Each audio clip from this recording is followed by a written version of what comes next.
Hey, look which one I got. Look what I got. Here, Elizabeth, go choose a pretty color that you like. Welcome to Watch Like a Kid. A podcast where we watch your kid shows so you don't have to. We are your hosts, Diane and Gabriele.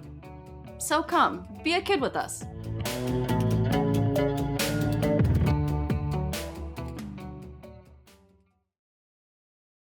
Hi, welcome to Watch Like a Kid. I'm Diane, and this is Gabby. Gabby, you look fantastic today. If I had my way, we would just be throwing on whatever we had on hand at the last second. But she goes above and beyond staying on theme with whatever it is we're covering each week. And I can't, it's unmatched. Look at her. I can't top it. I mean, are you wearing like contacts?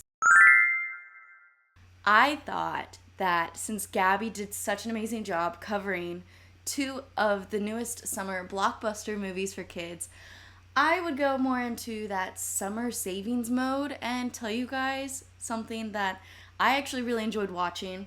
I can see you're super excited, right? Today I am covering Thelma the Unicorn. It has been recently released on Netflix, and I thought it was just the cutest adaptation from a book. All you parents and caregivers, you guys probably already know about Thelma the Unicorn. If you have been living under a rock and don't know Thelma the Unicorn, it's a story about this miniature pony that lives on a farm, and she seems to be not that popular. But she's perfectly content right now with her band, the Rusty Buckets, comprised of her as the lead singer, of course, her best friend Otis, and their friend Llama Reggie. Thelma's dream is to be able to perform at Sparklepalooza, but unfortunately, her band does not really have that star quality to them in terms of looks. Thelma's pretty sad that she doesn't have a chance anymore to go to Sparklepalooza. And then something strange happens. You already know. You know what happens. This guy who is paying no attention to the road accidentally tips over the contents of the back of his truck, which just so happened to be pink paint and a bunch of glitter, which I must admit, I'm not the biggest fan of glitter. Please don't tell Thelma. I still want to be her best friend. The paint and glitter dump all over her and magically transform her into looking like a unicorn. She immediately draws attraction to people that are passing by the farm. And of course, she embraces her new role as Thelma the Unicorn. Otis loves her for who she is, inside and out, and tries to convince her to take the paint off, but unfortunately, stardom has gone to her head. She catches the eye of a not-so-nice music manager who gets her to sign a contract, go on tour, and basically ditch her entire band. Through a series of events, Thelma eventually sees that she misses home, she misses Otis, and most importantly, she misses being her true self. So she goes back to Otis and the Rusty Buckets. But that's not where the story ends. They end up going to Sparklepalooza, and she tells the entire crowd that she's been a fake unicorn this whole time. But then she starts to sing, and the crowd really doesn't care what she looks like or who she is.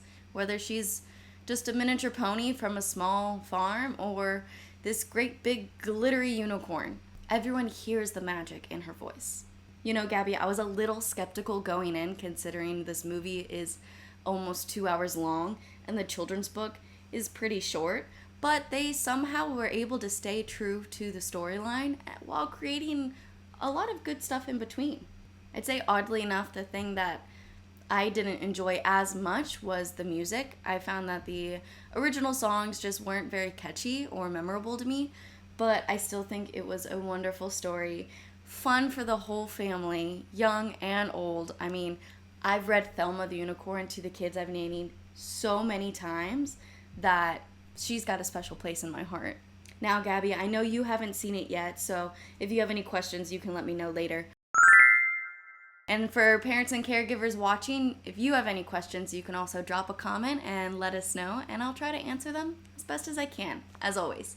And also, if you guys have any other summer movie recommendations, especially if they're book adaptations, please let us know. We want to watch your shows so you don't have to.